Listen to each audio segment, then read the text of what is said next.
Bismillahirrahmanirrahim. Assalamualaikum warahmatullahi wabarakatuh.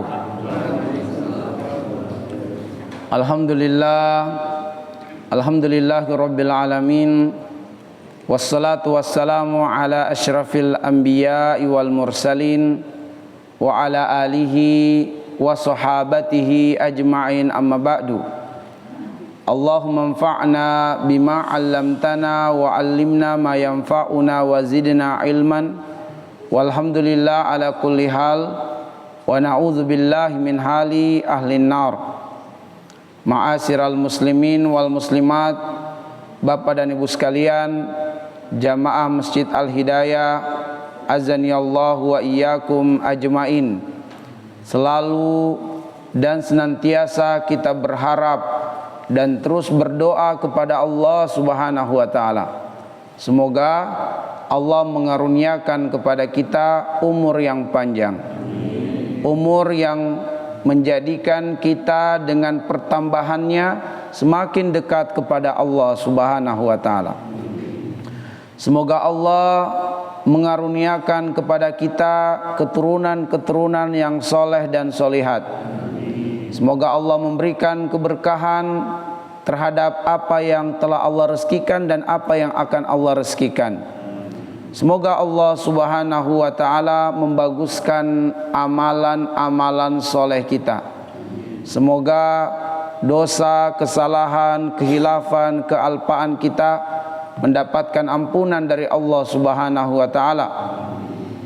Semoga Allah mengaruniakan dan merezekikan bagi kita semua menutup usia dalam keadaan husnul khotimah. Dan semoga kita tidak hanya diridhoi dan ditakdirkan berkumpul di tempat terbaik di muka bumi ini, di komplek ini, yaitu di rumah Allah, melainkan kita pun ditakdirkan berkumpul di tempat terbaik di akhirat, di dalam surga Allah Subhanahu wa taala. Ma'asyiral muslimin wal muslimat, azanillahu wa iyyakum ajmain. Alhamdulillah, kita masih berada di bulan Zulqa'dah, tanggal 21 Zulqa'dah. Bulan Zulqa'dah, ma'asyiral muslimin, adalah bulan yang mulia, bulan suci, dan termasuk dari bulan haram, sehingga mengingatkan kita semua akan firman Allah di dalam surat At-Taubah ayat 36.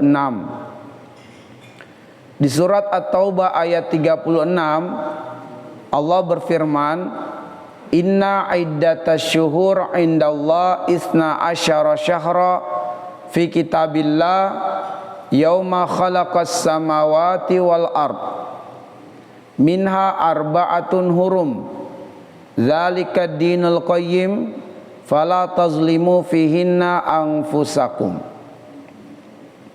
Yang artinya, sesungguhnya di sisi Allah itu terdapat 12 bulan. 12 bulan yang telah ditetapkan oleh Allah sejak hari penciptaan langit dan bumi. Dan di antara 12 bulan itu Allah tetapkan atau Allah memilih ada 4 bulan haram. Dari 4 bulan haram ini, kata Rasul, ada 3 bulan yang mutataliyah, berurutan, dan satunya lagi terpisah. 3 bulan yang berurutan itu adalah bulan Zulqa'dah, bulan Zulhijjah, dan bulan Muharram. Lalu yang terpisah adalah bulan Rajab. Zalika dinul qayyim, ketetapan itu terdapat pada agama yang lurus, agama yang benar, yaitu Islam. Fala tazlimu fihinna anfusakum, maka janganlah kalian melakukan kezoliman terhadap diri kalian di 4 bulan tersebut. Para mufassir menjelaskan bahwa larangan untuk melakukan kezoliman itu berlaku di 12 bulan, tetapi lebih ditekankan di 4 bulan haram. Kenapa? Karena berbuat kezaliman, berbuat dosa, berbuat maksiat di 4 bulan haram, dosanya berlipat ganda. Ma'asyiral muslimin wal muslimat azanillahu wa iyyakum. Allah mengatakan fala tazlimu fihinna anfusakum. Janganlah kalian berbuat zalim terhadap diri kalian. Bahwa sebesar-besar kezaliman yang kita perbuat pada diri kita, yaitu dengan meninggalkan ibadah atau meninggalkan ketaatan kepada Allah, dan sebaliknya melakukan perbuatan dosa dan maksiat. Karena zalim itu artinya adalah wada'a syai'an ghaira makanihi. Itu arti dari zalim, meletakkan sesuatu tidak pada tempatnya. Ma'asyiral muslimin, haknya tubuh ini, bahkan menjadi hak terbesar tubuh ini, adalah digunakan untuk ibadah kepada Allah sebagaimana tujuan penciptaannya di dalam surat Az-Zariyat ayat 56, wa ma khalaqtul jinna wal insa illa liya'budun. Itu adalah tujuan penciptaan tubuh ini, jiwa ini. Maka sebesar-besar hak tubuh ini adalah digunakan untuk ibadah, bukan untuk bermaksiat. Maka apabila kemudian tubuh ini tidak kita gunakan untuk ibadah, tetapi kita melalaikan ibadah, maka itulah kezaliman yang kita perbuat pada diri kita. Dan apabila kita bermaksiat kepada Allah dengan tubuh ini, maka itulah kezaliman yang kita perbuat pada diri kita. Karena itulah Allah mengatakan fala tazlimu fihinna anfusakum, adalah perintah untuk bertakwa kepada Allah, yaitu dengan melaksanakan perintah Allah, meninggalkan larangan Allah. Inilah arti atau tafsir dari firman Allah di surat Al-Maidah.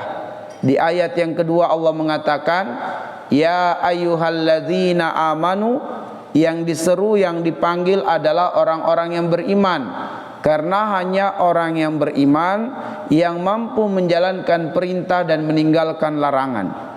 Allah berfirman, ya ayyuhalladzina amanu la tuhillu sya'airallah wala syahrul haram.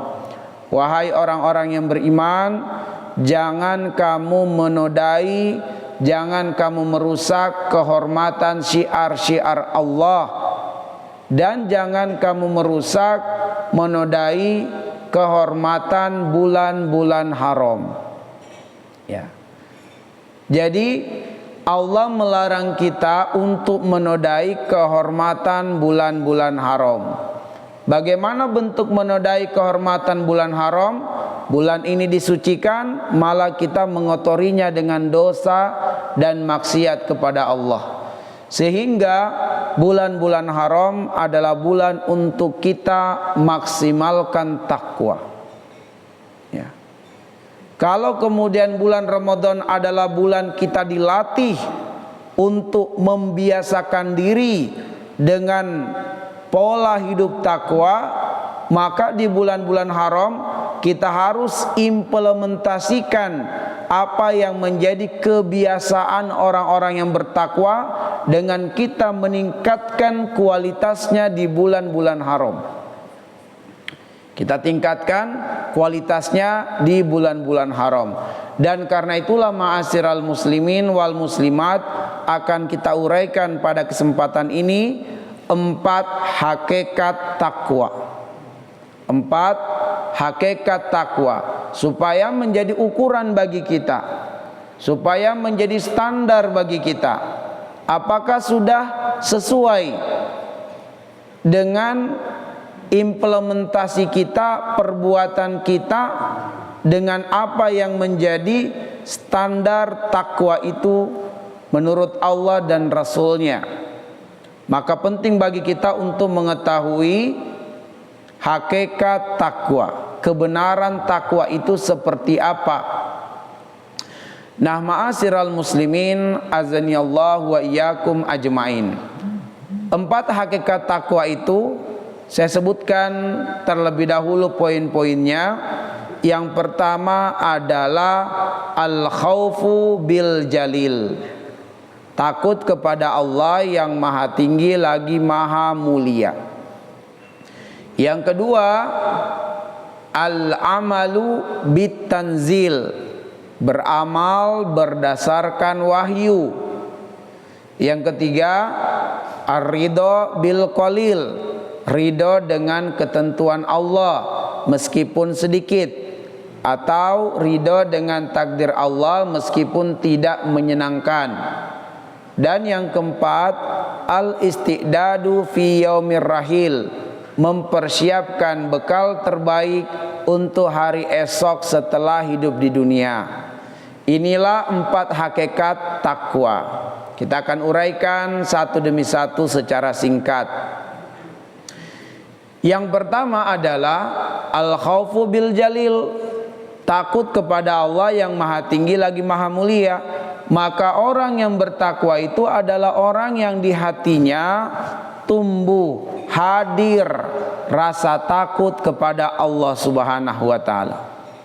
Rasa takut di dalam hatinya inilah yang menjadikan dia mampu untuk menundukkan hawa nafsu, sehingga kecondongan hawa nafsunya itu pada perkara yang Allah cintai dan Allah ridhoi.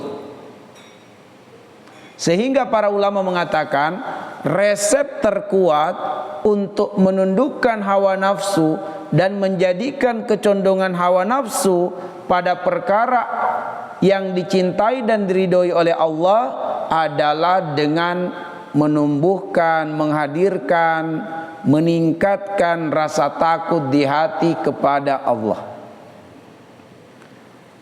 Sehingga ma'asyiral muslimin, kalau kita mendapati nafsu kita liar, kecondongan syahwat kita pada perkara yang lalai dan melalaikan, bahkan pada perkara dosa dan maksiat, itu adalah indikasi, itu adalah tanda melemahnya, berkurangnya rasa takut kita kepada Allah Subhanahu wa taala. Ya. Jadi kalau kita merasakan dalam diri kita ini kecondongannya itu sangat kuat untuk melakukan yang lalai, bahkan melakukan dosa, berarti tanda melemahnya, berkurangnya, menipisnya rasa takut di hati kepada Allah Subhanahu wa taala. Allah berfirman di dalam surat An-Naziat di ayat yang ke-40 dan ayat yang ke-41, wa amman khafa maqama rabbih wa nahan nafsa 'anil hawa fa innal jannata hiyal ma'wa. Adapun orang yang takut kepada Allah, takut dengan kedudukan Allah dan menundukkan hawa nafsu, sehingga jika dia meninggal dunia, Allah telah mempersiapkan surga sebagai tempat kembalinya. Pertanyaannya adalah, bagaimana cara menumbuhkan, menghadirkan rasa takut di hati kepada Allah? Cara terbesarnya ma'asyiral muslimin adalah dengan ilmu. Hanya dengan ilmu akan hadir, akan tumbuh di hati rasa takut kepada Allah. Dasarnya atau dalilnya adalah firman Allah surat Fatir ayat yang ke-28. Innama yakhsyallaha min ibadihil ulama. Sungguh yang takut kepada Allah itu adalah orang-orang yang berilmu. Ketika Allah mengatakan innama, itu litakhsir, artinya tidak ada yang lain. Hanya yang takut kepada Allah itu hanyalah mereka yang berilmu atau orang-orang yang berilmu.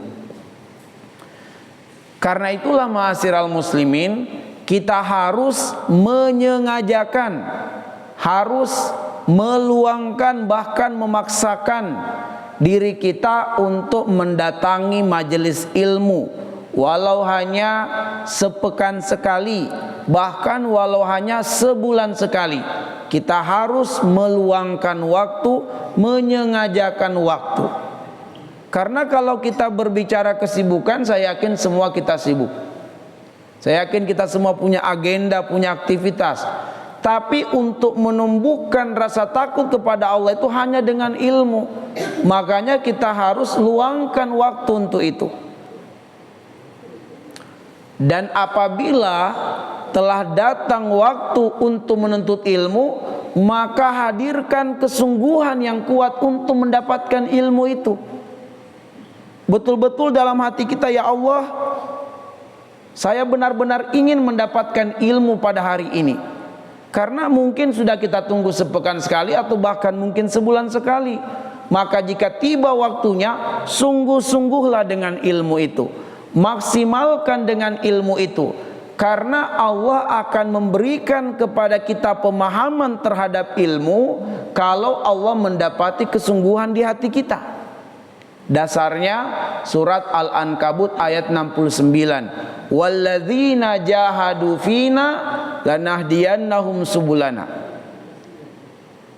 Siapa yang bersungguh-sungguh untuk mendatangi jalan Allah, yaitu diantaranya adalah mendatangi majelis ilmu, maka Allah akan membukakan jalan-jalan hidayah baginya. Dan sebesar-besar jalan hidayah yang Allah berikan kepada kita dalam ilmu adalah Allah memberikan pemahaman terhadap ilmu yang kita dapatkan dari majelis ilmu itu. Sebagaimana Nabi bersabda, "Idza aradallahu", apabila Allah Subhanahu wa taala, mohon maaf, Rasulullah bersabda, "May yuridillahu bihi khaira yufaqihu fid din." Siapa yang Allah inginkan kebaikan kepadanya, Allah akan memberikan kefahaman terhadap agama. Apabila Allah memberikan pemahaman kepada agama pada diri kita, Allah berikan pemahaman agama pada diri kita, maka kita akan mendapati janji Allah, yuslih lakum a'malakum. Allah akan memperbaiki amalanmu. Maka kita akan dapatkan pada diri kita ada perubahan signifikan dari konsistennya kita, dari istiqomahnya kita, dan dari kesungguhan kita menuntut ilmu. Ada perubahan. Yang tadinya kita tidak sholat 5 waktu, akhirnya dimudahkan melaksanakan sholat 5 waktu. Yang tadinya kita sholatnya masih belum mau menempelkan jidat kita di rumah Allah, akhirnya kita mau istiqomah sholat 5 waktu di masjid. Sebab setiap langkah kita diangkat derajat, setiap langkah kita digugurkan dosa, setiap langkah kita diberikan pahala dari rumah ke masjid. Bapak Ibu sekalian, berapa banyak langkah dari rumah Bapak Ibu sampai ke sini? Ada yang pernah hitung? Gak perlu dihitung. Tapi sebanyak langkah yang kita langkahkan, sebanyak itulah dosa kita digugurkan Allah, diberikan pahala dan diangkat derajat, dikali 5 waktu. Belum lagi bebatuan yang kita pijak, pepohonan yang kita lewati, dinding-dinding yang kita lalui, semua menjadi saksi di hadapan Allah bahwa kita adalah orang yang beriman. Kenapa? Al-Quran menyebutkan di dalam surat At-Taubah ayat 18, "Innama ya'muru masajidallah man amana billahi wal yaumil akhir." Sungguh hanyalah orang-orang yang memakmurkan rumah Allah adalah orang-orang yang beriman kepada Allah. Dengan ilmu akhirnya kita istiqomah salat 5 waktu bahkan di masjid. Dengan ilmu yang tadinya kita tidak rutin membaca Al-Quran setiap hari, kita mulai rutin baca Quran setiap hari. Mulai rutin. Sebab 1 huruf kita baca Quran mendapatkan 10 pahala. 1 huruf. Bismillahirrahmanirrahim itu sudah berapa huruf? Dikali 10. Apabila kita rutin membaca Al-Quran, maka yagzi al-aqla, akal kita itu akan sehat. kecerdasan kita bertambah dan jauh dari penyakit pikun. Kenapa? Karena Al-Quran nutrisi terbaik bagi akal. Sehingga siapa yang pengen kecerdasannya terus bertambah dan jauh dari penyakit pikun, rutinlah baca Quran dan hafalkan Quran walaupun sedikit-sedikit. Target juz 30 dihafal. Kenapa? Dengan kita menghafal Quran itu akan mengaktifkan kembali sel-sel otak kita yang tadinya sudah mulai melemah. Dengan kita menghafal Quran akan hidup kembali sel-sel mati itu. Kita mulai hafal walaupun susah hafal, tapi mulailah hafal. Dan tidak perlu kita khawatir karena Allah Al-Hasib. Allah itu maha teliti, Allah maha menghitung. Semakin susah kita baca Quran dan menghafalnya, semakin berlipat ganda pahalanya. Karena Allah Al-Hasib, ya. Allah Al-Hasib, maha teliti dan maha menghitung. Ya. Nah, ma'asyiral muslimin, azanillahu wa iyyakum. Al-Quran adalah yaghzu ar-ruha. Dengan selalu baca Quran akan menguat ruhnya, akan sehat ruhnya. Apa tandanya ruhnya sehat? Mudah beribadah kepada Allah. Kalau berat beribadah, tanda ruhnya lemah. Kemudian Al-Quran yahfazu al-jisma. Orang yang suka baca Quran akan sehat badannya. Kalaupun sakit mudah sembuhnya dan cepat sembuhnya. Dan Al-Quran wayatmunu as-sa'adah, menjaminkan ketenangan, kedamaian, kebahagiaan secara batin. Ini adalah 4 keutamaan bagi sesiapa yang rutin membaca Al-Quran. Maka rutinlah baca Quran walaupun hanya 2 lembar per hari atau bahkan mungkin 1 halaman per hari, tapi rutin setiap hari. Hari ini baca 1 halaman, besok lagi 1 halaman, besok lagi, khatam, ulang lagi. Sampai kapan Pak Ustadz? Allah mengatakan di dalam surat Al-Hijr di ayat yang terakhir, wa'bud rabbaka hatta ya'tiyakal yakin. Sembahlah Tuhanmu sampai datang kematian. Nggak ada berhentinya baca Quran, ibu sekalian. Terus baca. Ya, terus baca Quran sampai datang kematian. Maka sesiapa yang terbiasa dengan suatu ketaatan dan kebaikan, Allah rezekikan kematiannya dengan apa yang menjadi kebiasaannya. Kalau kebiasaan kita adalah bolak-balik ke masjid, insya Allah mati kita nggak akan jauh-jauh dari aktivitas itu. Entah kita meninggal berjalan menuju masjid, entah kita meninggal di masjid, atau meninggal sudah wudhu, sholat sunnah di rumah kita meninggal. Pokoknya sesiapa yang aktivitasnya bolak-balik ibadah ke masjid, kematiannya nggak akan jauh-jauh dari itu. Siapa yang aktivitasnya rutin baca Quran, kematiannya tidak akan jauh-jauh dari itu. Mungkin dia akan meninggal pada saat membaca Quran. Mungkin dia meninggal setelah selesai baca Quran, mau menyimpan Quran, terjatuh meninggal. Pokoknya tidak akan jauh-jauh dari Al-Quran kematiannya. Ya. Jadi ma'asyiral muslimin, meninggal itu waktunya pasti, tetapi cara meninggalnya mesti diperjuangkan. Cara meninggalnya mesti diikhtiarkan. Mesti diikhtiarkan cara meninggalnya. Tapi kalau kita berbicara waktunya pasti mati di waktu yang Allah tentukan. Fa idza jaa ajaluhum la yastakhiruna sa'atan wa la yastaqdimun. Tetapi cara meninggalnya kita mesti ikhtiarkan. Rasul sudah kasih petunjuk bahwa seseorang akan direzekikan kematian berdasarkan apa yang menjadi kebiasaannya. Ya. Maka kita biasakan kebaikan dan ketaatan, kita akan meninggal dalam keadaan tidak jauh dari kebiasaan itu. Baik, seseorang yang berjihad, yang berdakwah di jalan Allah tidak akan jauh-jauh kematiannya. Dia pasti meninggal dalam keadaan mungkin mau pergi berdakwah, meninggal di jalan. Ya, kecelakaan, tabrakan, tapi tujuannya apa? Mau pergi berdakwah, mau berjihad. mau mendatangi suatu jamaah untuk menyampaikan dakwah, meninggal di tengah jalan atau meninggal di tempat majelis talim, tidak jauh-jauh aktivitasnya dalam taat, dalam ibadah kepada Allah Subhanahu wa taala. Makanya meninggal husnul khotimah itu mesti diikhtiarkan. Karena mesti diikhtiarkan, maka Allah mengatakan apa? Wala tamutunna illa wa antum muslimun. Allah mengatakan jangan kamu mati kecuali sebagai muslim. Itu berarti bahwa meninggal dalam keadaan husnul khotimah harus diikhtiarkan. Dengan kita menuntut ilmu, Allah berikan kita pemahaman, kita akhirnya meninggalkan dusta.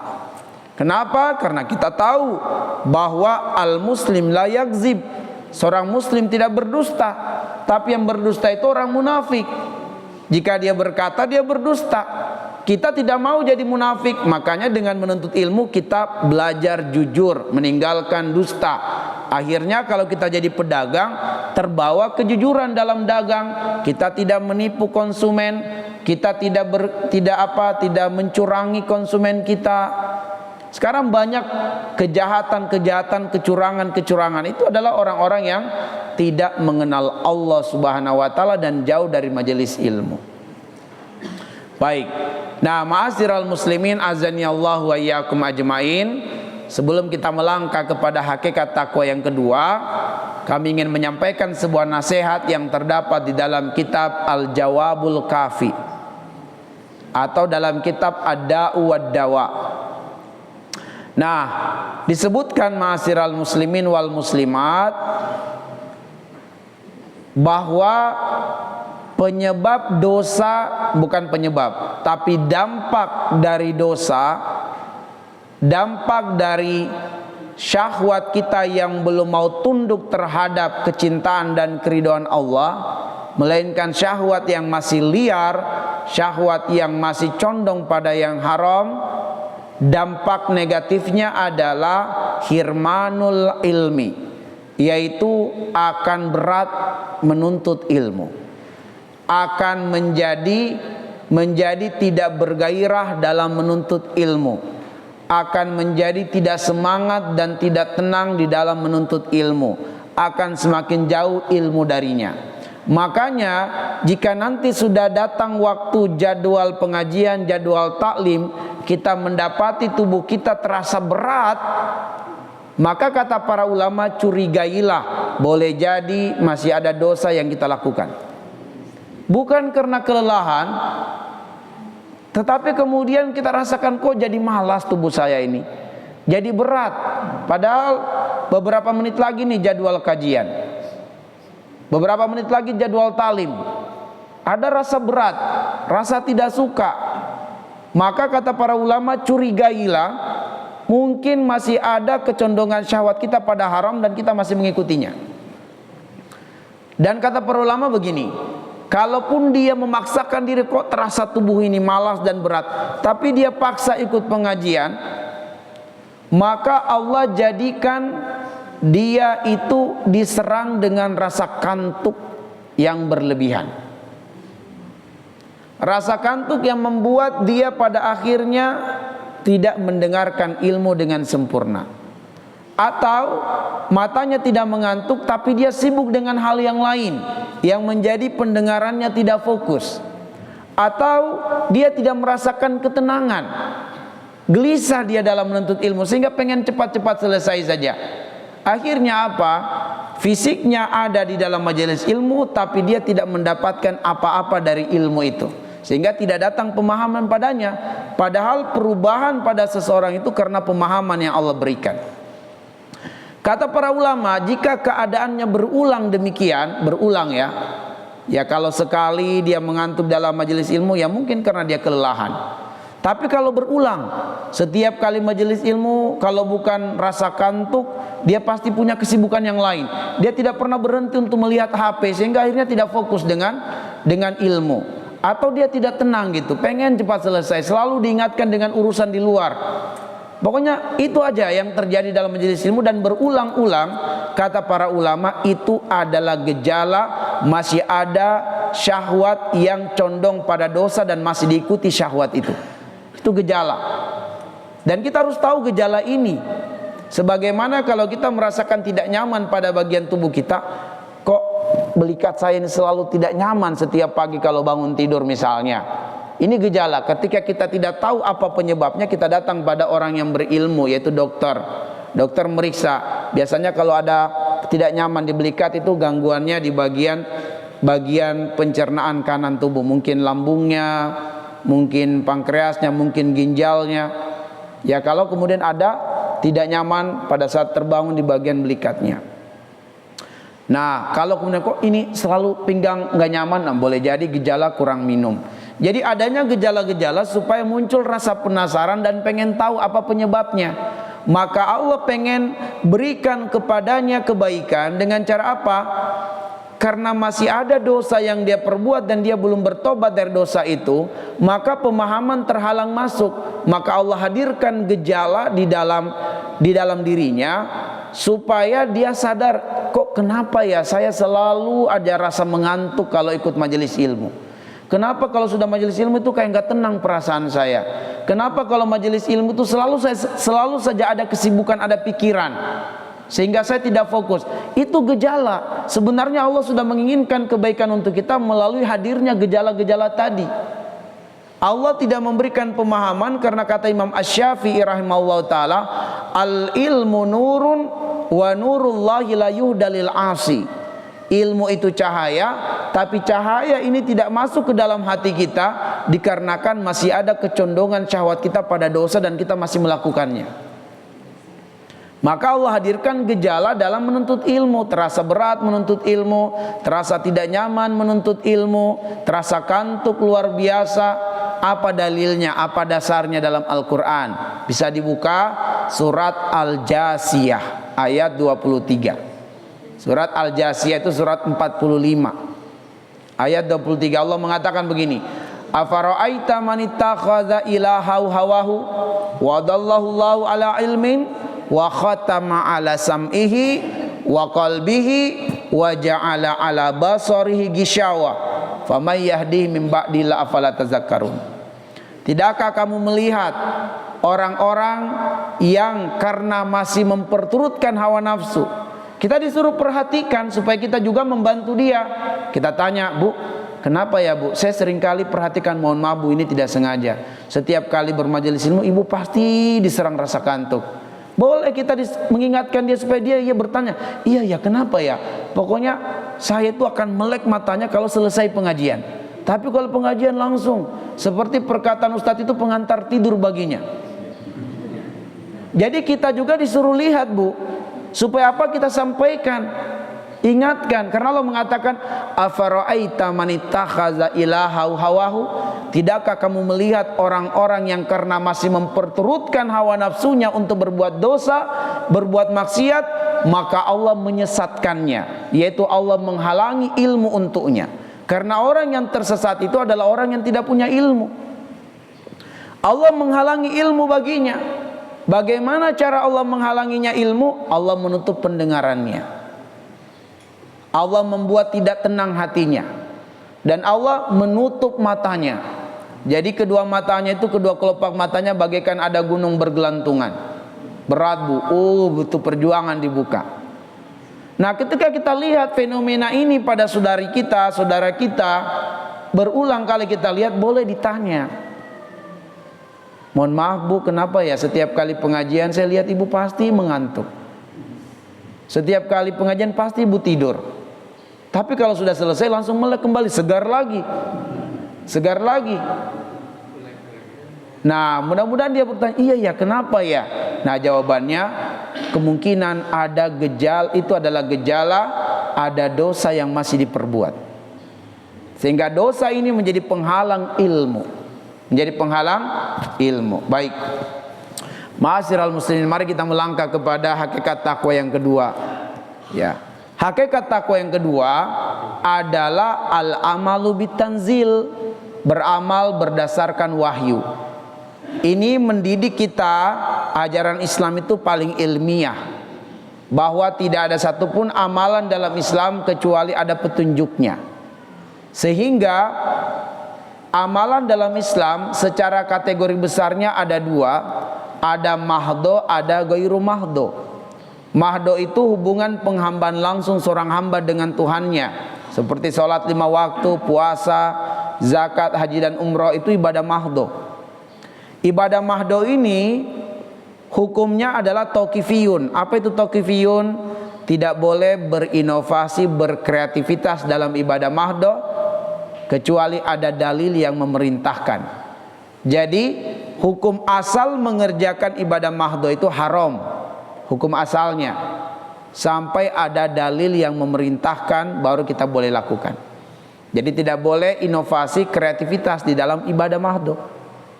Kalau sholat subuh 2 rakaat kita mau buat jadi 3 rakaat tidak boleh, sebab ini ibadah mahdo. Tidak boleh berkreativitas, inovasi. Kita mau bertakbiratul ihram, Allah misalnya, kenapa buat begitu? Saya lebih khusyuk. Tidak boleh, karena ini ibadah mahdo. Makanya kenapa amalan yang dikerjakan oleh Pondok Pesantren Az-Zaitun itu mendapatkan kritikan, karena ini ibadah mahdo. Ibadah mahdo, bukan kita boleh berkreativitas. Tidak boleh berkreativitas dalam ibadah mahdo. Harus ada dasarnya, ada dalilnya. Nabi mengatakan, man amila amalan laisa alaihi amruna fahuwa raddun. Siapa yang melakukan satu amalan tidak ada contohnya akan tertolak. Ini berkaitan dengan ibadah mahdo. Tapi lakukanlah selagi ada dasarnya. Kalau ada dalilnya, ada dasarnya, maka kerjakanlah. Nah, contoh, ada banyak petunjuk di dalam hadis Nabi yang dijelaskan oleh para ulama dalam kitab fikih. Misalnya dalam masalah takbiratul ihram saja, boleh bersamaan antara gerakan dan lafaz. Allahu Akbar, itu boleh bersamaan. Boleh gerakan dulu baru lafaz. Allahu Akbar. Boleh lafaz dulu baru gerakan. Allahu Akbar. Dan posisi tangan juga petunjuk Nabi ada beberapa, sebagaimana yang para ulama fikih menjelaskan. Pertama, telapak tangan kita terbuka dalam keadaan menghadap kiblat dan ini rapat semuanya. Sebagian ulama mengatakan renggangkan sedikit, jangan terlalu rapat. Tapi ini 2 dasarnya boleh kita lakukan. Mau rapat boleh direnggangkan sedikit. Boleh sejajar dengan telinga, bahkan sebagian mazhab Syafi'i sentuh telinga sedikit. Boleh juga di depan dada. Menurut mazhab Hambali di depan dada. Dan boleh juga telapak tangan tidak menghadap kiblat tapi mengarah ke arah sujud. Seperti ini. Jadi agak telapak tangannya tidak menghadap kiblat tapi ke arah sujud. Jadi kalau kita lihat ada Allahu Akbar gitu.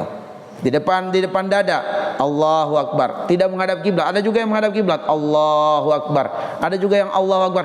Itu ada semua dasarnya. Boleh dikerjakan, kenapa? Ada petunjuknya. Tetapi manakah yang kita lakukan? Kata para ulama al-adatu muhakkamah. Lakukan apa yang menjadi kebiasaan di masyarakat. Jangan lakukan sesuatu yang tidak biasa di masyarakat walaupun ada dasarnya. Kenapa? Nanti menjadi fitnah. Sebagian besar masyarakat tidak tahu kalau ternyata begini ada dasarnya. Ini aliran apa lagi ini? Padahal ada dasarnya, cuma karena tidak pernah dibahas, tidak pernah diangkat. Yang mendapatkan materi ini ya karena mungkin belajar di kelas, belajar di sekolah tinggi Islam, belajar di Madinah, dapat dia pengkajian mazhab. Sebab kalau kita belajar di pesantren, belajar di Lipia, kita dapatkan perbandingan mazhab. Sehingga kemudian ada yang lebih condong kepada mazhab Hambali, maka Allahu Akbar. Tapi bagi masyarakat, wah ini nggak biasa, aneh. Posisi tangan ketika bersedekap juga boleh seperti ini, boleh ketemu pergelangan tangan, boleh kemudian telunjuk di atas dan yang lainnya menggenggam, boleh juga seperti ini. Ada semua dasarnya, tidak boleh begini ketika sholat. Ya, silakan saja. Dan posisinya lagi, ada yang di atas dada, ada yang tepat di dada, ada yang antara dada dan pusar, dan paling minimal pusar. Boleh, terserah. Jadi kalau ada kita lihat Allahu Akbar, benar. Cuman karena tidak biasa, maka yang aman al-adatu muhakkamah. Lakukanlah apa yang menjadi kebiasaan. Lakukan apa yang menjadi kebiasaan di masyarakat. Jangan buat sesuatu yang tidak biasa, karena nanti akan menjadi fitnah. Akan menjadi fitnah. Nah, sama dengan kunut dan tidak kunut. Lakukanlah apa yang menjadi kebiasaan di masyarakat. Mazhab Hambali tidak sunnah kunut di waktu subuh. Mazhab Syafi'i Imam Malik sunnah dilakukan di waktu subuh. Kalau masyarakat kita ini bermazhab Hambali misalnya, tapi kita datang di suatu masyarakat bermazhab Syafi'i, keumumannya lakukan apa yang menjadi biasa di masyarakat tersebut, karena masing-masing ada dasarnya. Yang tidak boleh melakukan yang tidak ada dasarnya, karena ibadah mahdo itu harus dikerjakan kalau ada dasar. Kalau tidak ada dasarnya tinggalkan. Tidak boleh inovasi kreativitas. Itu mahdo. Bedanya dengan gairu mahdo, ibadah gairu mahdo itu ibadah ketika kita berinteraksi dengan manusia, bermuamalah dengan manusia, ketika kita berinteraksi dengan lingkungan, ketika kita berinteraksi dengan binatang, dengan tumbuh-tumbuhan, itu menjadi ibadah ketika diniatkan karena Allah dan tidak bertentangan dengan ajaran Rasul. Sehingga al-aslu fiha al-ibaha hatta yadullad dalil ala tahrimiha. Sehingga hukum asal ibadah gairu mahdo adalah boleh. Makanya kita boleh berkreativitas, berinovasi dalam ibadah gairu mahdo, selagi tidak ada dalil yang melarangnya. Jadi kalau ibadah mahdo, cari dalil ada enggak yang memerintahkan. Tapi kalau gairu mahdo, cari dalil ada enggak yang melarangnya. Kalau ibadah gairu mahdo tidak ada dalil yang melarangnya, silakan kita berinovasi, silakan kita berkreativitas. Ya. Nah, jadi ajaran Islam itu ajaran yang paling ilmiah. Maka orang yang bertakwa adalah orang yang waro dalam hidup. Ketika dia bermuamalah, yaitu dia bertransaksi jual beli, itu muamalah. Itu menjadi ibadah ketika dia niatkan dia menjual karena Allah dan tidak melakukan pelanggaran-pelanggaran syariat di dalam jual belinya. Maka jual beli hukum asalnya mubah, tapi menjadi ibadah ketika dia niatkan menjual karena Allah. Yang kedua, dia tidak mau curangi para konsumennya, dia tidak curang dalam takaran, dalam timbangan. Nah, jenis timbangannya terserah, yang penting adil timbangannya, benar timbangannya, akurat timbangannya, maka dia mendapatkan pahala karena transaksi jual belinya, berkah. Nah, itulah yang dimaksud dengan al-amalu bitanzil, bahwa orang yang bertakwa akan warok dalam hidup. Baik, kita melangkah kepada hakikat takwa yang ketiga. Mudah-mudahan sampai jam 6 insyaallah selesai. Hakikat takwa yang ketiga, ma'asyiral muslimin dan muslimat, ini juga paling mendasar masalahnya. Ar-ridho bil qalil, ridho dengan takdir Allah yang sedikit atau tidak menyenangkan. Dalilnya adalah surat Al-Anbiya ayat 35. Allah berfirman, wa nabluukum bisyarri wal khairi fitnah. Kami uji kamu dengan hal-hal yang tidak menyenangkan, dan kami uji kamu dengan hal-hal yang menyenangkan sebagai cobaan. Wa ilaina turja'un, kepada kamilah kamu dikembalikan. Yang harus kita garis bawahi adalah bahwa ternyata Allah mendahulukan ujian yang tidak menyenangkan, barulah ujian yang menyenangkan. Wa nabluukum bisyarri wal khairi, ujian yang tidak menyenangkan barulah ujian yang menyenangkan. Kenapa didahulukan penyebutan yang tidak menyenangkan?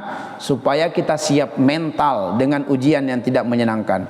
Karena saya yakin Bapak Ibu sekalian, kita semua siap kalau ujiannya menyenangkan. Apakah Bapak siap diuji dengan panjang umur dan dalam keadaan sehat walafiat? Pasti mau. Bapak Ibu siap diuji dengan rumah yang mewah, pembantu-pembantu yang jujur dan amanah? Pasti mau. Gajinya berlipat ganda? Pasti mau semuanya. Tapi banyak yang tidak siap kalau ujiannya tidak menyenangkan.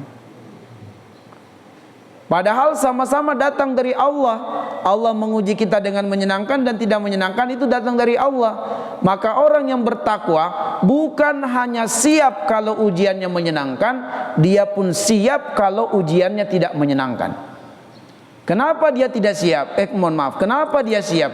Karena yang mau dia diuji dengan tidak menyenangkan Allah, bukan mau kita. Saya yakin tidak ada yang mau sakit. Saya pun juga terbaring di rumah sakit 10 hari dioperasi. Saya tidak mau.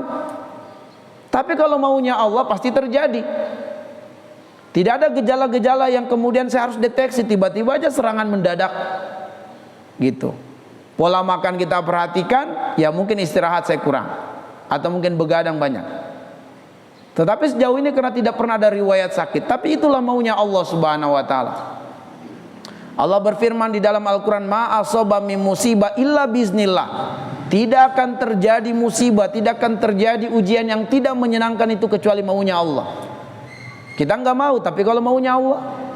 Ada seorang ibu bawa motor, karena tiba-tiba rasa kantuk atau lelah, dia akhirnya menabrak sebuah mobil. Ya, disangkanya rem, ternyata gas. Dia menabrak sebuah mobil. Ujian bagi sang ibu, ujian bagi pemilik mobil. Tiba-tiba si pemilik mobil keluar. Ini kejadian nyata. Si ibu dimaki-maki, ibu ini terjatuh. Belumlah dia bangkit berdiri sudah dimaki, sudah dihina, motornya ditendang. Si pemuda pemilik mobil tidak terima karena mobilnya di belakang itu tergores, agak penyat sedikit gitu. Ya, marah dia. Sudah dimaki-maki ibu, direndahkan, dituntut lagi sekian juta. Ini karena apa? Karena dia tidak ridho menimpa musibah pada kendaraannya.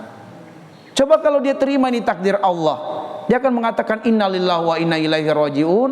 Lalu dia akan dirikan sang ibu, dia bantu berdiri dulu. Lalu kemudian ditanya, kenapa ibu? Mohon maaf nah, saya mengantuk.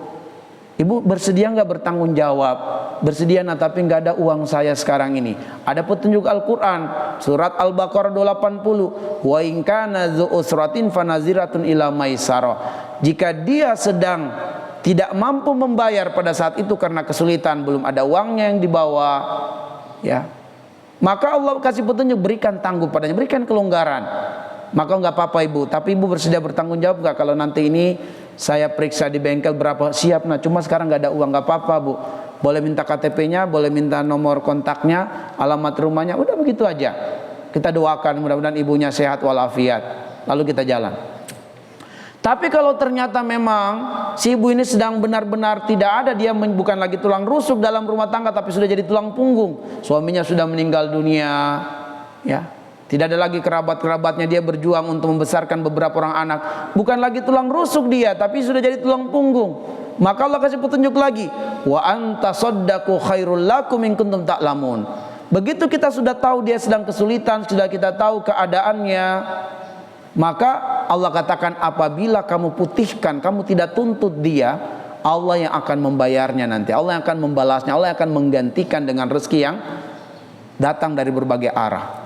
Kendaraan kita ya mungkin peot sedikit atau tergores, paling 2 juta 3 juta bagus lagi. Tapi kehormatan seorang muslim tidak boleh dilecehkan. Allah kasih petunjuk, wailul likulli humazatil lumazah. Celaka orang-orang yang merendahkan saudara muslimnya dengan lisannya dan dengan perbuatannya. Gak boleh. Tidak ada orang yang mau celaka. Ujian bagi sang ibu, kalau dia punya kemampuan dia akan keluar uang, ya. Kalau dia tidak punya kemampuan, mungkin juga kendaraannya cedera, kendaraannya juga butuh perbaikan, dan dia pun juga mungkin luka terjatuh.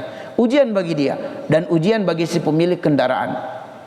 Maka pada saat itu terimalah musibah ini karena maunya Allah, bukan mau kita. Gak usah marah-marahan. Maunya Allah. Allah sedang menguji kita, bagaimana kita berinteraksi dengan manusia. Sebab akan menjadi ibadah kalau kita berinteraksi secara baik dan benar, ya. Nah, ma'asyiral muslim, begitulah petunjuk Al-Quran. Jadi bagaimana kita ridho dengan musibah ini, karena ini maunya Allah subhanahu wa ta'ala. Dan Allah tidak pernah berbuat zalim dengan musibah yang Allah takdirkan. Wa mallahu yuridu zulman lil ibad, surat Ghafir ayat 31. Allah tidak pernah berbuat zalim kepada hamba-hambanya. Enggak mungkin Allah zalim. Benar-benar kita sedang diuji Allah, maka terimalah musibah itu sebagai takdir Allah subhanahu wa ta'ala. Yang terakhir ma'asyiral muslimin wal muslimat adalah al-istiqdadu fi yaumir rahil, yaitu mempersiapkan bekal untuk hari esok. Dasarnya surat Al-Hasyr ayat 18. Al-Hasyr ayat 18. Ya ayyuhalladzina amanuttaqullaha wal tanzur nafsun ma qaddamat ligot. Wahai orang yang beriman, bertakwalah kepada Allah, dan hendaklah setiap jiwa, apa itu jiwa? Menyatu ruh dan jasad, itulah jiwa. Artinya, dan hendaklah setiap orang yang hidup betul-betul memikirkan, menghayalkan. Sebab wal tanzur itu disuruh kita lihat, disuruh kita benar-benar memperhatikan, disuruh kita benar-benar menghayalkan. Wal tanzur nafsun ma qaddamat ligat. Maka hendaklah orang yang hidup itu betul-betul dia fikirkan, dia persiapkan, kalau perlu dia hayalkan untuk bekalnya di hari esok. Hari esok bukan di dunia, tapi hari esok setelah kehidupan dunia. Seperti misalnya bulan depan kita akan mengadakan pesta untuk anak pertama kita. Nah itu biasanya kita sudah menghayal itu. Berapa undangan yang akan kita terima, kemudian di mana nih acara, kita sudah menghayal tuh tempatnya di mana, berapa dana yang akan kita persiapkan, bagaimana penataannya, itu sudah dihayalkan sebulan sebelumnya untuk sebelum diadakan pesta tersebut. Nah, waktunya tinggal sebulan lagi, itu sudah difikirkan dengan matang. Bahkan mungkin beberapa bulan sebelum acara sudah dihayalkan itu, sudah dirancang. Ya, calon pengantinnya sudah memikirkan pakaian apa nanti yang akan dipakai. Coba kita juga memikirkan untuk hari esok kita setelah dunia ini. Bagaimana kita di alam barzah? Apa bekalnya kita di alam barzah? Di yaumul ba'si, hari kebangkitan. Di yaumul mahsyar, ketika matahari sangat dekat jaraknya, saking dekatnya kita menyangka sejengkal karena saking panasnya luar biasa, ya, sehingga kita menyangka sejengkal jaraknya matahari itu dengan kepala kita karena saking panasnya. Kemudian nasib kita ketika di yaumul mizan, di yaumul hisab, bagaimana nasib kita ketika menyeberangi titian sirat, apakah selamat atau tidak, ya. Sebab begitu jatuh dari titian sirat, neraka sudah. Ya. Jadi titian sirat itu panjangnya 1500 tahun perjalanan. Itu di bawahnya jurang neraka jahanam. Begitu jatuh pasti neraka tempatnya. Cuma ada beberapa kantong-kantong neraka dan ada lembah neraka. Nah, lembah neraka itu bagi orang kafir. Ada muslim yang terjatuh ke dalam neraka, tapi mungkin tidak sampai di lembah, jatuh di kantong-kantong neraka. Tapi walaupun juga kantong neraka, tetap saja neraka. Ya. Sementara doa kita, Rabbana atina fid dunya hasanah wa fil akhirati hasanah wa qina adzabannar. Tolong kami, selamatkan kami dari azab api neraka. Nah itu kita persiapkan bekal, sebab ini perjalanan yang panjang. Nah, ma'asyiral muslimin wal muslimat, apa bekal terbaiknya? Bekal terbaiknya takwa, karena Allah mengatakan ya ayyuhalladzina amanu ittaqullaha wal tanzur nafsun ma qaddamat ligat. Maka sebaik-baik bekal itu adalah takwa. Takwa itu imtisalul awamir wajtinabul ma'asi. Laksanakan perintah, tinggalkan larangan. Begitu kita melakukan kebaikan, langsung bertambah tabungan akhirat kita. Begitu ada panggilan dosa dan kita tinggalkan perbuatan dosa, bertambah lagi kebaikan akhirat kita. Tabungan akhirat kita bertambah. Ada yang ajak kita pengajian, kita ikut pengajian, bertambah lagi tabungan akhirat kita. Langkah kita menuju kebaikan bertambah lagi. Berapa banyak langkah? Bertambah lagi, bertambah lagi, bertambah terus. Persiapkan, nanti kita panen tuh. Apa yang sudah kita tabung, kita akan buka nanti pada saat dikubur. Maka Allah berfirman di dalam surat Al-Baqarah ayat 197, dan ini sebagai penutup, wa tazawwadu fa inna khairaz zadi taqwa. Berbekallah, sebab sebaik-baiknya bekal adalah takwa kepada Allah. Dan takwa ini hanya bisa kita usahakan ketika hidup. Sudah meninggal, enggak bisa lagi, ma'asyiral muslimin. Kalau kita sudah mati, kita sangat pengen bermajelis ilmu, sangat pengen baca Quran, sangat pengen sholat, sangat pengen sedekah, tapi sudah tidak ada peluangnya. Anehnya, kita hidup, kita bisa melakukan semua itu, tapi nyaris kita tidak mau melakukannya. Aneh kan? Sudah meninggal, kita pengen banyak langkah ke masjid, pengen banyak langkah majelis ilmu, pengen baca Quran, tapi sudah tidak diterima, tidak ada lagi peluangnya. Tapi nyatanya kita di dunia bisa bersedekah, bisa sholat 5 waktu di masjid, bisa aktif pengajian, bisa baca Quran, bisa menyebut nama Allah sebanyak-banyaknya, nyaris kita tidak melakukannya. Anak-anak muda sibuk dengan game, ya, mereka enggak ke masjid. Padahal saya yakin banyak anak-anak muda di sini. Nah, nyaris mereka tidak mau melakukannya. Atau ada yang sholat langsung pulang, belum zikir-zikir langsung salam, buru-buru pulang. Entah apa, mungkin gamenya belum selesai. Majelis ilmu nggak ada agendanya. Apalagi kalau libur begini, ya masuk kamar, kurung diri, main game atau main bola. Ya, tidak apa-apa, tapi persoalannya adalah mereka merasa tidak ada waktu untuk ilmu. Tidak ada waktu untuk belajar. Tidak ada waktu untuk berlama-lama di rumah Allah. Enggak betah. Padahal ini rumah Allah. Rumah Allah. Dan Allah adalah pemilik rumah. Maka Allah akan memuliakan tamu-tamunya. Baik, ma'asyiral muslimin wal muslimat azani Allah wa iyyakum. Inilah inti dari bulan yang kita berada di dalamnya, bulan Zulqa'dah, dan nanti ke depan bulan Zulhijjah, dan nanti lagi bulan Muharram. Itu semua bulan haram. Tingkatkan takwa kita kepada Allah Subhanahu wa taala, maksimalkan takwa kita kepada Allah Subhanahu wa taala. Naktafi bihadzal qadar, nas'alullah ayyaj'alana minal ladzina yastami'unal qawla wa yattabi'una ahsana. Kita kembalikan kepada ustaz kita sebagai moderator.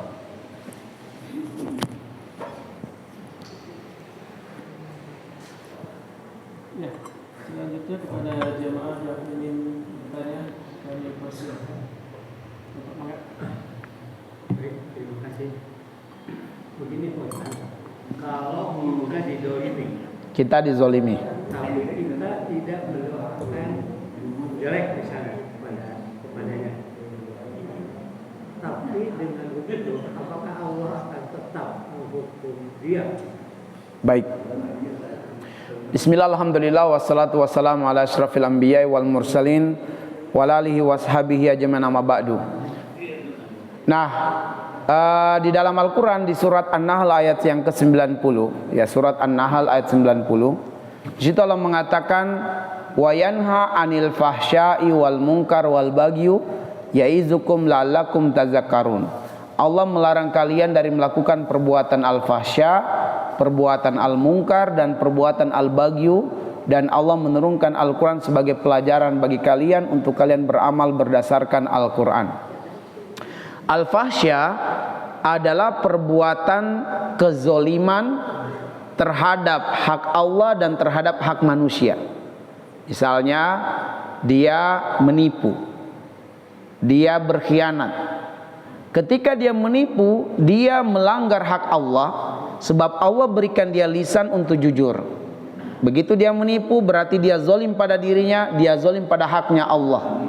Sebab Allah ciptakan mulut padanya untuk supaya mulut ini berkata benar. Kata Nabi, "Man kana yu'minu billahi wal yawmil akhir falyakul khairan aw liyasmut." Siapa yang mengaku beriman kepada Allah, katakanlah yang benar atau dia diam. Sekarang dia menipu kita, kita dikhianati olehnya. Maka dia melakukan perbuatan al-fahsya, perbuatan yang melanggar hak Allah, perbuatan yang melanggar hak kita, dan perbuatan melanggar hak dirinya sendiri. 3 kezalimannya. Sekarang dia berbuat zalim pada diri kita, begitu kita ridho dan kita maafkan dia, maka kata Allah di dalam surat Ali Imran ayat 134, salah satu ciri calon penghuni surga, wal kaziminal ghaidha wal afinanin nas. Ciri penghuni surga menahan diri dari marah dan memaafkan orang-orang yang menyakitinya, meskipun yang menyakiti itu tidak datang minta maaf. Kita mendapatkan keutamaan bahwa kita adalah calon penghuni surga karena kita memaafkan, tidak ada dendam di hati, tidak ada kebencian. Tapi orang ini tetap berdosa kalau dia tidak bertobat. Mungkin selesai urusannya dengan kita, tapi dia tetap berbuat zalim pada hak Allah dan berbuat zalim pada dirinya kalau dia tidak bertobat. Nah gitu. Nah itu namanya al-fahsya. Kalau al-munkar, perbuatan yang melanggar hak Allah meskipun tidak mengganggu orang lain. Contoh, dia tidak sholat, ya dia tidak ganggu orang lain, dia tidak ganggu tetangganya. Tapi begitu dia tidak sholat, dia sedang melakukan pelanggaran terhadap haknya Allah. Namanya al-munkar. Di bulan Ramadan dia tidak puasa, tidak ada orang yang rugi ketika dia tidak berpuasa. Tapi persoalannya dia melanggar hak Allah. Itu namanya al-munkar, dan dia telah menzolimi dirinya sendiri. Al-bagyu itu dia melakukan pelanggaran terhadap haknya manusia, tapi tidak melanggar haknya Allah. Dia rajin ibadah, rajin sholat, tapi ketika dia berhutang, dia telat bayar selalu. Dia tunda-tunda pembayaran, bahkan dia tidak bayar. Maka ini urusan manusia dengan manusia, Allah nggak akan campuri. Tapi kalau dia mati dalam keadaan tidak selesai hutangnya, kata Nabi, nafsul mu'min mu'allakatun hatta yugda anhu dainuhu. Kalau dia mati banyak amal solehnya, dia tidak akan masuk surga sampai hutangnya diselesaikan. Jika sampai kiamat hutangnya tidak dilunasi, maka dia akan bayar hutangnya itu di akhirat dalam bentuk amal soleh. Dia bayar dengan amal solehnya. Maka jangan sampai menjadi muflis, orang yang bangkrut. Karena yang kita bayar itu bukan sekedar hutang kita dalam bentuk amal soleh, tapi seberapa banyak kezoliman yang kita perbuat, kita harus bayar. Contoh, Bapak Ibu sekalian, dia hutang 10 juta. Kapan dibayarnya? Insya Allah 1 Agustus. 1 Agustus akan dibayar 10 juta. Begitu datang 1 Agustus, dia tidak mengingat, dia tidak mau bayar. Bukan tidak mau, belum ada kesanggupan membayar. Tapi dia diam-diam aja. Dia diam-diam, dia tidak memberitahu kepada pemilik piutang, dia tidak mengabarkan, mohon maaf, sekarang sudah 1 Agustus, kewajiban saya membayar hutang, tapi mohon maaf saya nggak punya uang, saya belum bisa bayar. Dia tidak memberitahukan itu, dia diam-diam saja. Maka jika masuk tanggal 2 Agustus, dia telah menzolimi saudaranya 1 hari. Ya, sampai tanggal 1 Agustus dia masih belum berdosa, karena masih waktu kebolehan. Begitu 2 Agustus dia berdosa 1 hari. Kenapa? Karena dia tidak kabari. Masuk 3 Agustus bertambah lagi dosanya 2 hari. Masuk 4 Agustus bertambah lagi dosanya sekian hari. Kenapa? Dia tidak kabari. Maka dia sudah berbuat kezoliman. Kezoliman beberapa hari karena dia tidak segera melunasi hutangnya. Mungkin dia benar-benar tidak mampu, tapi dia diam, itu zolim.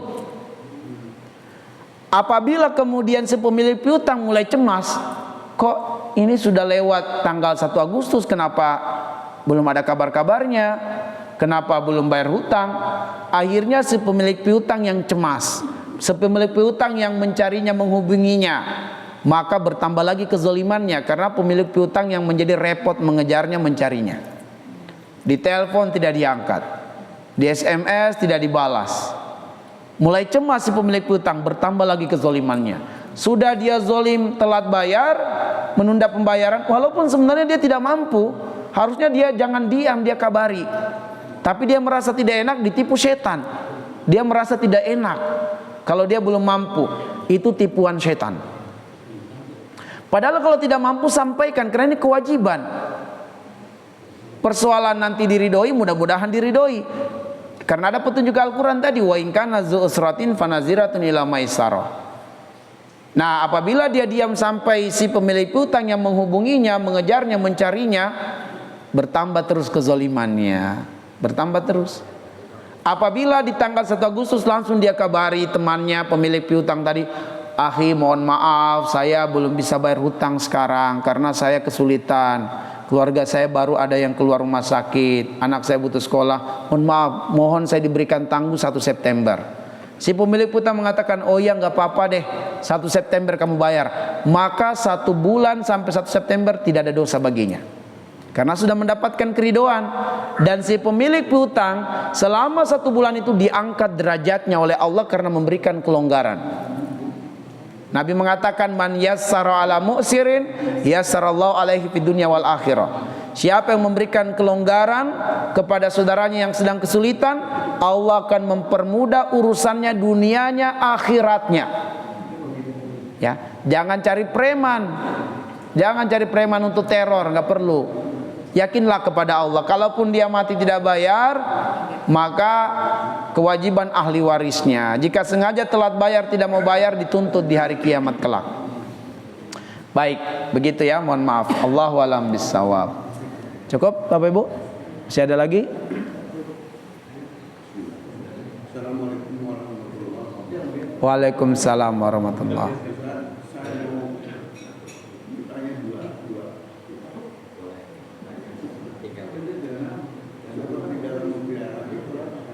Seperti apa Pak? Mohon maaf. Hadis. Yang mana? Ya, hadis Nabi SAW, riwayat Bukhari Muslim. Contohnya gini, kita mau niat silaturahmi,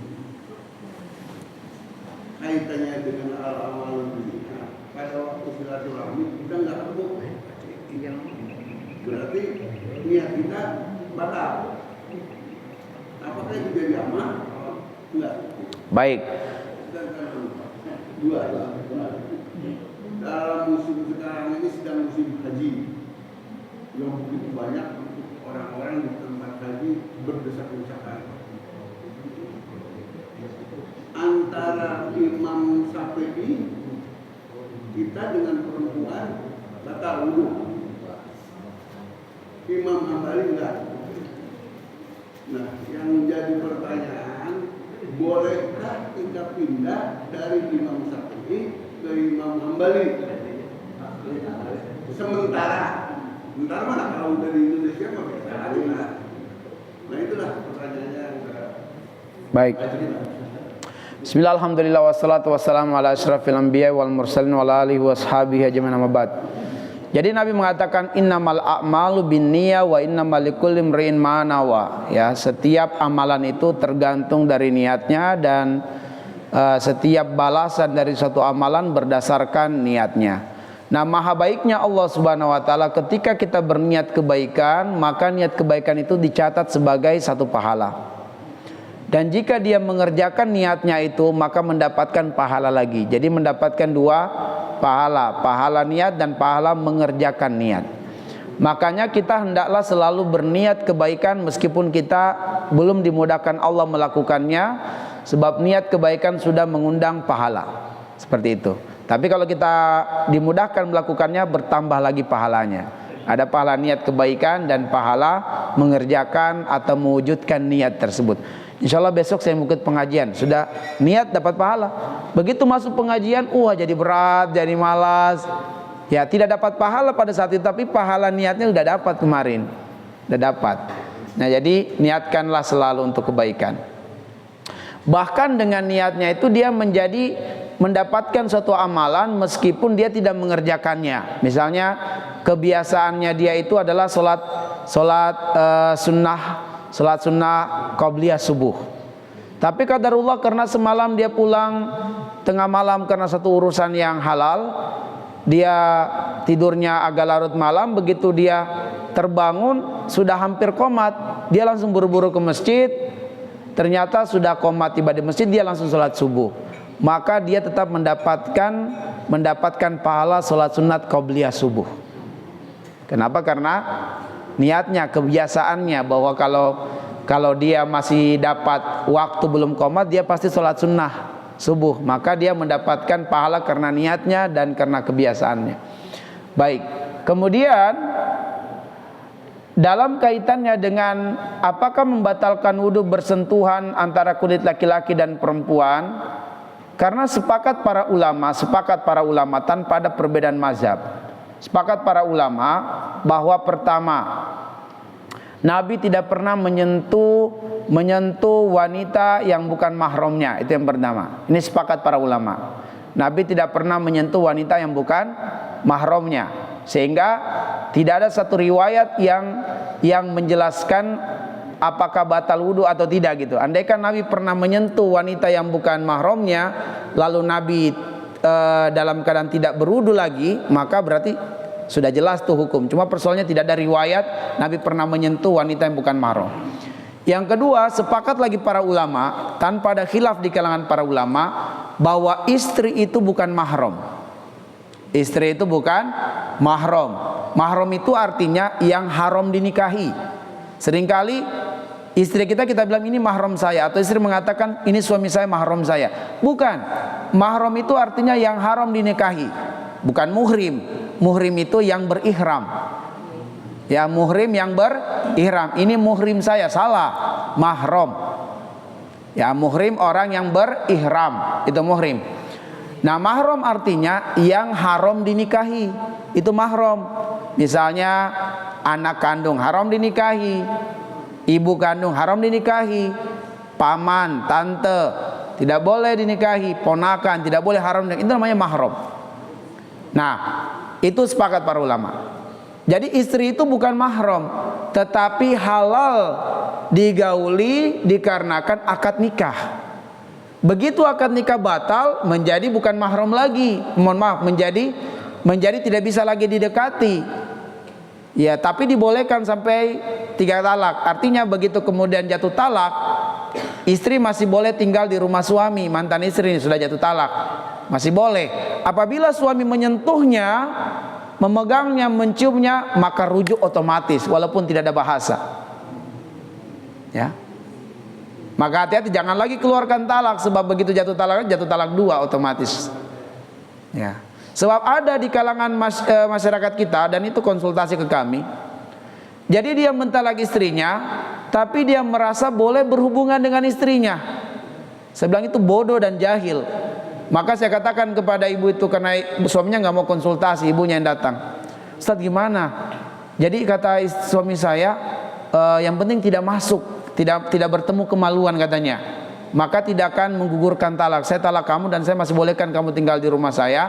Kita masih boleh berhubungan, yang penting tidak bersentuh 2 kemaluan. Jadi kamu masih boleh merangsang saya dan seterusnya supaya bisa tertularkan syahwatnya.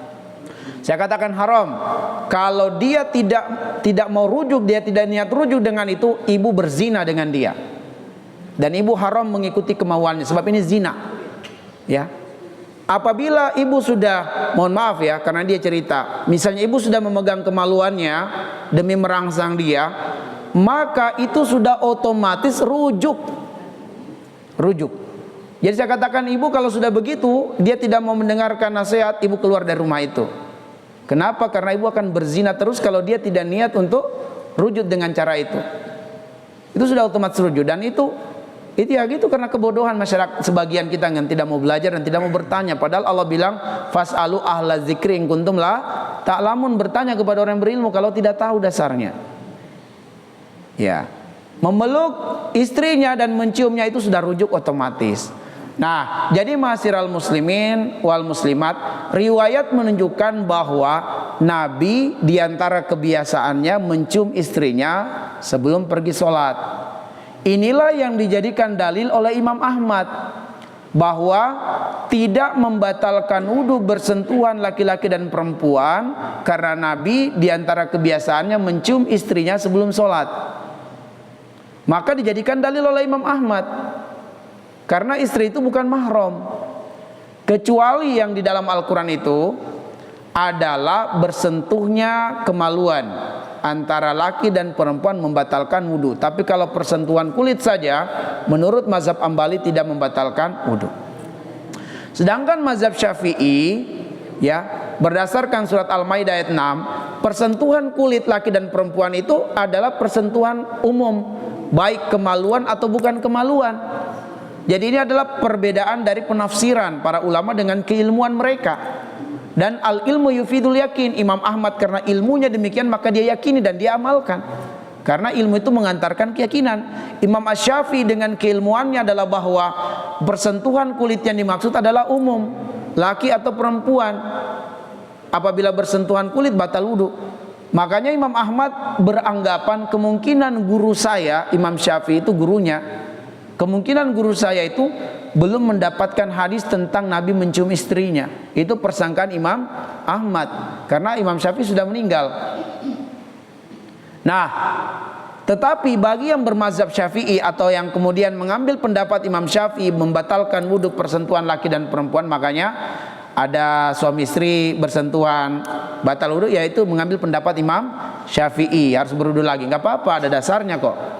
Tapi bagi mazhab Syafi'i pun, Imam Asy-Syafi'i menjelaskan bedanya ketika sedang berhaji atau berumrah, itu masuk hukum darurat, sehingga tidak perlu pindah, tetap bermazhab Syafi'i, dalam arti tetap mengamalkan pendapat Imam Asy-Syafi'i. Dan Imam Asy-Syafi'i mengambil pendapat darurat kalau di Masjidil Haram dalam keadaan haji dan umrah, itu mengambil pendapat darurat. Mazhab Syafi'i mengambil pendapat darurat, dan darurat itu ad-daruratu tubihul mahzurat. Dalam kondisi darurat, hal-hal yang tadinya diharamkan menjadi boleh, karena darurat, jauh tempat wudunya. Jadi kalau bersentuhan kulit laki-laki dan perempuan dalam mazhab Syafi'i ketika haji dan ketika umrah tidak membatalkan wudu. Itu mazhab Syafi'i ketika berhaji dan berumrah. Kenapa? Karena Imam Syafi'i mengambil hukum darurat. Allahu a'lam bishawab.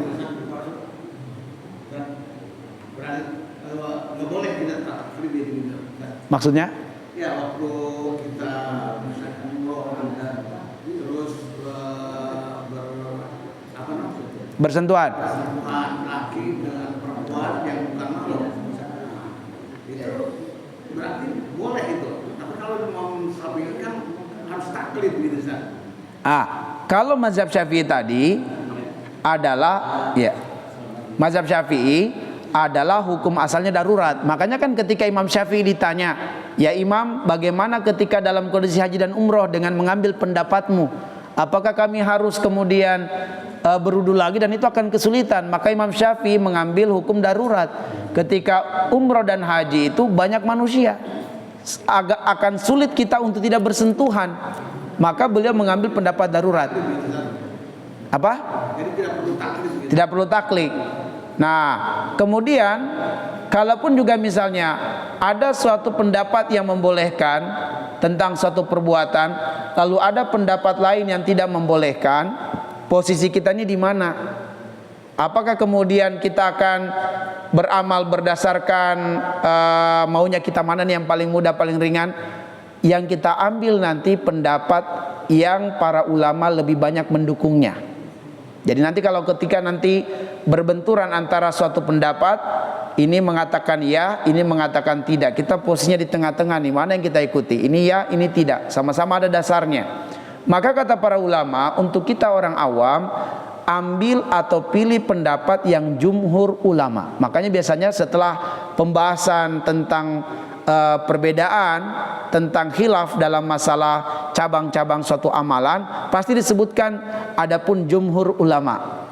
Jumhur itu kebanyakan ulama atau mayoritas ulama mengambil pendapat ini. Maka itu yang kita ikuti untuk posisi kita sebagai orang awam. Ya, tapi bagi yang kemudian benar-benar memahami betul mazhab Syafi'i, mengilmui betul, bukan hanya abu-abu gitu. Dalam arti banyak di antara kita mengaku mazhab Syafi'i tapi tidak pernah membaca kitab Imam Syafi'i. Ya, tidak pernah mengetahui bibliografi mazhab Syafi'i. Akhirnya disangkanya mazhab Syafi'i padahal bukan mazhab Syafi'i misalnya. Nah, bagi yang mendalami betul mazhab Syafi'i, boleh dia berpegang dengan itu, walaupun nanti bukan pendapat jumhur. Jumhur tidak memilih pendapat itu, tapi karena dia mengilmui betul pendapat mazhab Syafi'i, alasan-alasannya, maka dia boleh berpegang dengan itu, boleh gitu, karena ada dasar. Jadi ala kulli hal, kita berlapang dada dengan khilaf dalam persoalan furu'iyah. Apa itu furu'iyah? Cabang-cabang dalam satu ibadah, bukan masalah akarnya, ini cabangnya, ranting-rantingnya, disitulah banyak khilaf. Maka di situ kita berlapang dada dengan perbedaan. Ada yang kunut tidak kunut, ya berlapang dada, nggak usah dipersoalkan, dasarnya ada dan sama-sama kuat kalau kita mau bahas. Ya, cuman kita lihat lagi nanti apa yang menjadi kebiasaan di masyarakat gitu. Itu jalan tengahnya, jalan wasatnya. Allahu alam bissawab. Saya terserah moderator aja.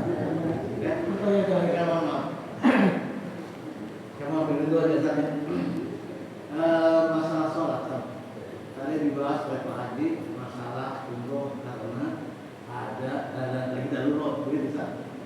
Nah, sekarang kita sholat dalam keadaan aman seperti begini, apakah boleh kita dicampur adukan dengan mazhab yang lain? Kita di sini katakan mazhabnya mazhab Imam Syafi'i. Dalam mengenai Imam Syafi'i yang disebut niat, niat itu selesai itu taruhan di ini, kan begitu. Ya. Tapi di dalam mazhab yang lain ada kalau sholat itu begitu datang Allahu Akbar. Nah, ini gimana sebetulnya? Baik. Nah, sekarang kita lihat lagi kepada mazhab Syafi'i. Jadi memang niat itu harus ada, tetapi di persoalannya adalah di manakah niat itu. Nah, dan dasarnya ada, Imam Syafi'i juga mengakui itu, bahwa ketika para sahabat bertanya, "Ya Rasulullah, aina niyah?" Di manakah niat itu? Maka Rasul asyara ila qalbihi. Nabi memberikan isyarat di sini niat itu. Dalam mazhab Syafi'i dibolehkan lafzun niyah. Dibolehkan lafaz niat dengan 3 tujuan. Pertama, litadris, untuk mendidik, untuk mengajar, khususnya anak-anak yang kita ajar. Ayo anak-anak berniat. Apa itu niat? Bagaimana berniat? Maka dibolehkan lafaz. Katakanlah nawaitu, aku berniat. Nah, itu dibolehkan. Jadi lafaz-lafaz tadi itu kita tidak akan dapatkan itu dari Nabi, tapi dari ulama-ulama dalam rangka tadris, untuk mendidik anak-anak yang belum mengerti tentang niat. Beginilah cara berniat. Nawaitu soma, nawaitu usolli dan seterusnya, atau usolli dan seterusnya. Itu semua adalah lafaz niat yang diajarkan li tadris. Yang kedua, at-talaffuz bin niat, melafazkan niat li taqwiyati ma fi qalbi, untuk menguatkan apa yang di hati. Jadi pelafazan tadi untuk menguatkan apa yang di hati. Ini dalam mazhab Syafi'i.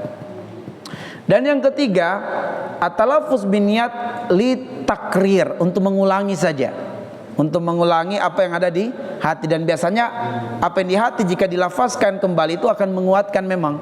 Makanya itulah dasarnya mazhab Syafi'i membolehkan. Tapi niat, sepakat para ulama mazhab, itu tempatnya di hati. Niat itu amalan hati. Jadi kalau nanti ada yang bukan tidak berniat, tidak melafazkan, sah. Dan Imam Syafi'i juga tidak menyalahkan.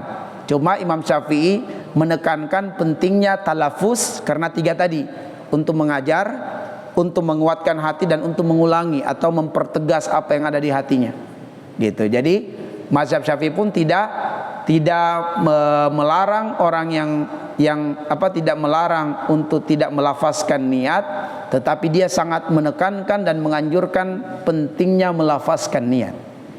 Jadi niat itu di dalam hati misalnya. Iya, itu sepakat ulama semua. Niat di hati, tempatnya amalan hati. Kalau satu diucapkan pihak ini yang sunnatul hukumnya sunnah. Iya. Ulama luka di tempatkan niat akal guna hati. Iya.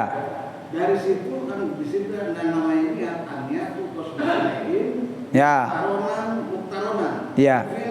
Iya. Jadi namanya sholat diawali dengan takbiratul ihram. Iya. Berarti di waktu takbiratul ihram itu dia lihat Allahu Akbar, muktaronan di dalam Iya. hati, barengan. Iya. Harus begitu, Ustaz. Iya. Nah, jadi begitu dia berudu untuk apa nih? Karena mau sholat subuh itu sudah niat. Dia berjalan ke masjid di waktu apa? Di waktu subuh. Dia sudah niat subuh itu. Nah, saya apa bedanya niat dengan apa namanya?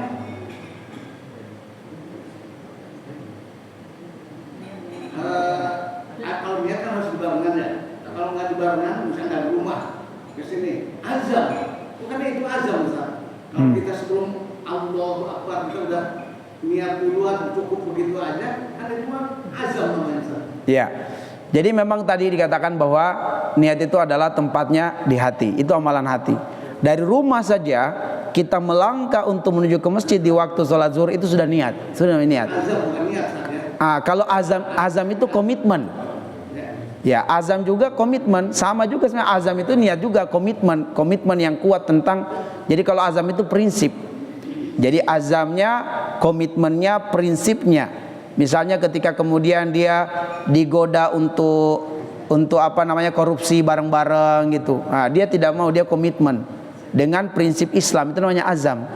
Jadi saya sholat dari rumah langsung Allahu Akbar. boleh. Sudah sah. Karena niat itu di hati. Cuma bolehnya talafuz dalam mazhab Syafi'i dengan tiga tujuan tadi. Boleh. Gitu. Nah, makanya tadi saya katakan perbedaan-perbedaan yang muncul di kalangan kita berlapang dada dengan perbedaan. Berlapang dada karena masing-masing ada dasarnya. Ada yang mau melafazkan, ada yang tidak. Cuman kalau sesuatu yang tampak nyata, sebaiknya kita ikuti apa yang menjadi kebiasaan saja. Jadi dalam sholat itu boleh diaduk gitu saja. Boleh Pak, kita sholat nih. Misalnya takbiratul ihramnya kita pakai imam Syafi'i, terus bacaannya lainnya pakai imam yang lain, misalnya yang lain. Boleh dengan catatan benar-benar ada ilmunya. Betul-betul kita ilmui. Karena jangan sampai kita mengatakan ini menurut mazhab ini ternyata tidak benar. Sebab kan yang utama ini adalah kita beramal berdasarkan petunjuk Nabi. Cuman kita tidak mengenali bagaimana cara Nabi mengerjakan kecuali dengan melalui wasilah para ulama tadi. Maka mazhab itu kan artinya rujukan, bukan golongan, bukan aliran. Mazhab itu dari kata zahaba yazhabu, mazhab itu ismul makan. mazhab artinya tempat rujukan. Jadi bagaimana kita mengetahui tata cara sholat menurut rujukannya mazhab Syafi'i, maka kita rujuklah pada kitab-kitab Syafi'iyah supaya kita tahu, oh ternyata dalam ilmu fikihnya mazhab Syafi'i seperti ini. Jadi mazhab itu bukan golongan, bukan kelompok, bukan aliran, tapi rujukan. Rujukan, referensi bahasa kita. Allahu a'lam bishawab. Salam sudah cukup ya. Selanjutnya saya untuk penutup dan menutup. Baik, mari kita sempurnakan majelis kita dengan doa. Saya pimpin doa dengan bahasa Arab untuk kedalaman dan keluasan makna. Kita awali doa dengan salawat kepada Rasulullah. Allahumma salli ala Muhammadin wa ala ali Muhammad kama sallaita ala Ibrahim wa ala ali Ibrahim innaka Hamidun Majid. Wa barik ala Muhammad wa ala ali Muhammad kama barakta ala Ibrahim wa ala ali Ibrahim innaka Hamidun Majid. Allahumma arhamna bil Qur'an waj'alhu lana imaman wa nuran wa hudan wa rahmah. Allahumma dzakkirna minhuma nasina wa 'allimna minhuma jahilna warzuqna tilawatahu ana al-laili wa atrafan nahar waj'alhu lana hujjatan ya rabbal alamin.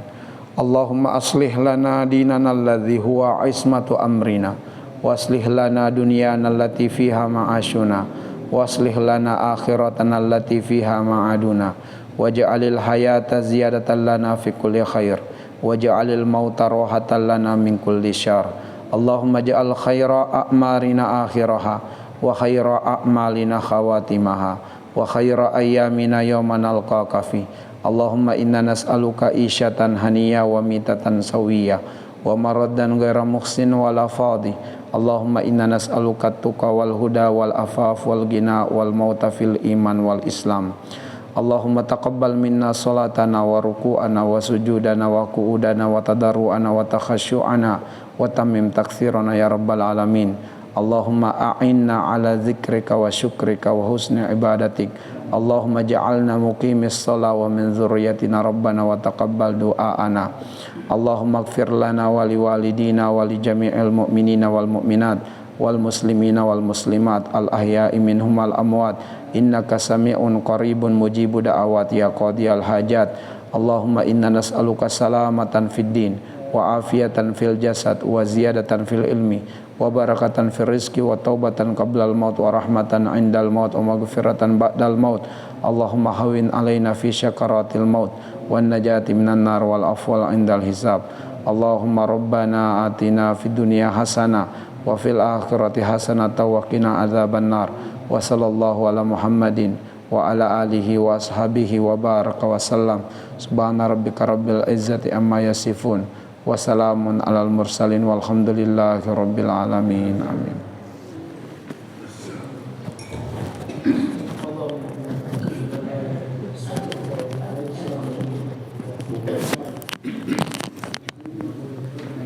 Baik.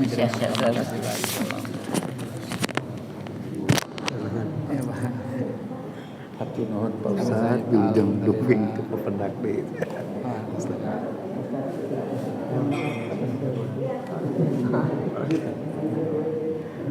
Terima kasih.